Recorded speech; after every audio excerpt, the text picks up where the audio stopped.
Hi friends, आज हम बनाने वाले हैं आम की खट्टी मीठी चटनी। तो चलिए शुरू करेंगे इसको किस तरीके से बनाते हैं। तो सबसे पहले मैंने यहाँ पे लिया है 1 किलो कच्ची वाली जो अम्बी होती है ना, तो वो मैंने यहाँ पे ली है। तो सबसे पहले मैं यहाँ पे आम को छील लेती हूँ।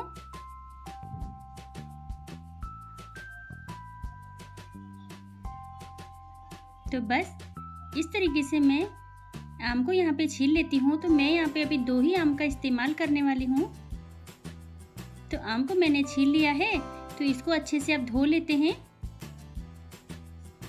तो आम को धोने के बाद ना आप कपड़े से इस तरीके से इसको अच्छे से पोंछ लीजिए।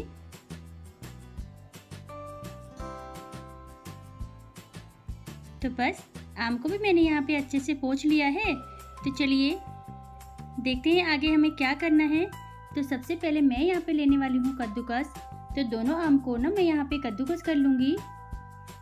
तो कद्दूकस करने से ना हमारी जो चटनी है ना सच में बहुत ही ज़्यादा लच्छेदार बनती है और बहुत ही ज़्यादा मज़ेदार बनती है। तो मैंने तो यहाँ पे सिर्फ 2 ही आम का इस्तेमाल किया है, क्योंकि मैं ना सिर्फ अकेले घर में खाने वाली हूँ, क्योंकि बच्चे तो आम की ये खट्टी मीठी चटनी पसंद नहीं करते हैं। तो इसलिए मैंने सिर्फ 2 ही आम का इस्तेमाल किया है।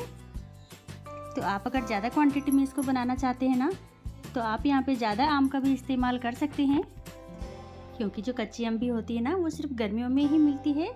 तो आप इस चटनी को खूब सारी क्वांटिटी में बना के तैयार कर सकते हैं और पूरे साल भर स्टोर करके रख सकते हैं। तो ये बिल्कुल भी ख़राब नहीं होती है।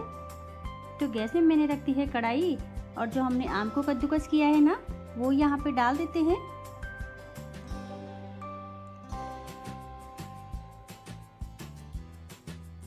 तो अब मैं यहाँ पे डालूंगी 1 कटोरी चीनी।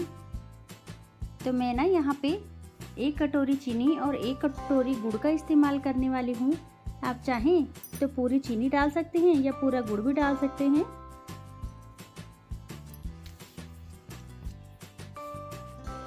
तो पहले हम यहाँ पे चीनी को अच्छे से मेल्ट होने देंगे।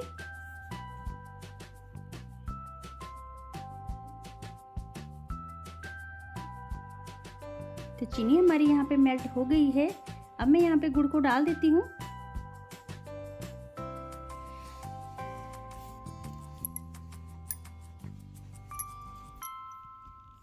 तो बस गुड़ को भी हम थोड़ा सा देर मेल्ट होने देंगे।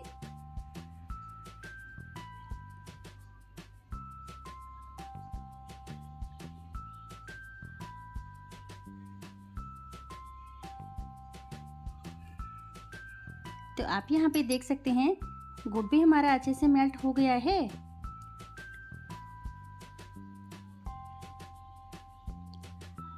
तो इसको हम थोड़ा सा देर पकने देते हैं।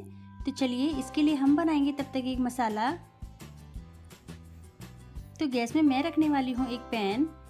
तो उसमें मैं डालूंगी 1 चम्मच सौंफ, 1 चम्मच जीरा और आधी चम्मच मैंने यहाँ पे अजवाइन डाला है।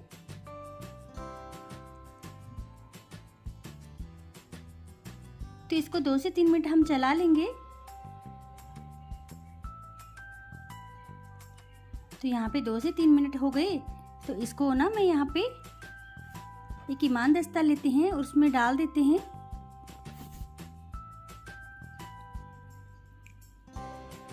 तो उसी पैन में मैं डालने वाली हूँ।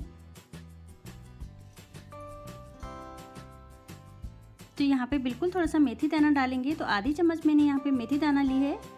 तो मेथी दाना को ना हमें ज़्यादा देर तक नहीं भूनना है, बस इसको थोड़ा सा देर चलाएंगे।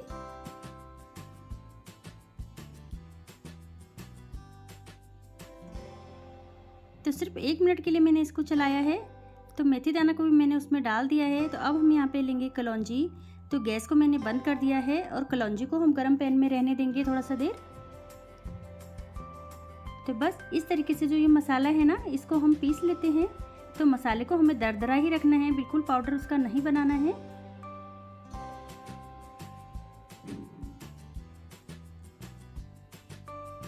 तो हमारा मसाला भी पीस चुका है। तो इसको मैं यहाँ पे एक कटोरी में निकाल लेती हूँ। तो देखिए हमारी जो आम और गुड़ है ना वो भी पक चुका है। तो अब हम यहाँ पे डाल देते हैं 1 से 1.5 चम्मच मैं यहाँ पे कश्मीरी लाल मिर्च डालूँगी, क्योंकि ये तीखी नहीं होती है ना, और इससे कलर भी हमारा अच्छा आता है। तो अब मैं यहाँ पे डालूँगी 1 बड़ा चम्मच काला नमक। तो इसको मिक्स कर लेंगे पहले। तो नमक और मिर्ची को मैंने यहाँ पे अच्छे से मिक्स कर लिया है। तो अब हमने जो मसाला बनाया है ना, वो भी हम यहाँ पे डाल देते हैं। तो अब हम यहाँ पे डाल देते हैं कलौंजी। तो कलौंजी को हम यहाँ पे डायरेक्ट ही डालने वाले हैं, इसको हमें पीसना नहीं है। तो मैंने ना यहाँ पे थोड़ा सा हींग का भी इस्तेमाल किया था। तो बस मसालों को हम यहाँ पे अच्छे से मिक्स कर लेते हैं। तो मसाले डालने के बाद हम ज़्यादा देर तक इसको अब नहीं पकाएंगे, बस मसालों को अच्छे से मिक्स करेंगे, क्योंकि हमने ना इसमें गुड़ डाला है। तो गुड़ जैसे जैसे ना सूखता जाएगा, इस तरीके से हमारी चटनी भी बिल्कुल ड्राई हो जाएगी। तो इससे ज़्यादा हम इसको नहीं पकाएंगे अब। तो हमारी ये आम की खट्टी मीठी चटनी ना यहाँ पे बनके बिल्कुल तैयार हो चुकी है। और अब हम इसको एक बोल में निकाल लेते हैं। तो मैंने इसको एक कांच के बोल में रखा है और इसको मैं फ्रिज में रखने वाली हूँ। तो ये कम से कम 1 साल तक ख़राब नहीं होती है। तो आपको एक चीज़ का ध्यान रखना है ना, आपको इसमें पानी बिल्कुल भी नहीं डालना है। तो अगर आपको ये वीडियो अच्छी लगे तो प्लीज़ लाइक कीजिए, शेयर कीजिए और चैनल को सब्सक्राइब कीजिए।